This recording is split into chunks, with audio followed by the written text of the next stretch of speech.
खरोखर तुझं लग्न आज होतंय अशी तुला पण फिलिंग व्हावं, आसपासच्या लोकांनाही कळावं की ही मुलगी कुठल्याही नियमाचा भंग न करता सगळे नियम पाळून घरातल्या घरात लग्न करताय आणि कुणीही त्याच्यामध्ये कुठलंही उत्सवी स्वरूप त्यांनी लग्नात दिलेलं नाही.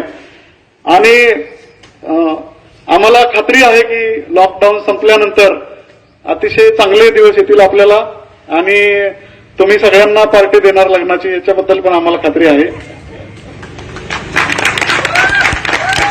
मला थोडंसं दुःख वाटतं की अशा गंभीर आणि नाजूक परिस्थितीमध्ये आमचं गाणं मी तुमच्या शुभेच्छा देण्यासाठी मोबाईलमध्ये वाजवतो आणि आमच्या शुभेच्छा संपवतो.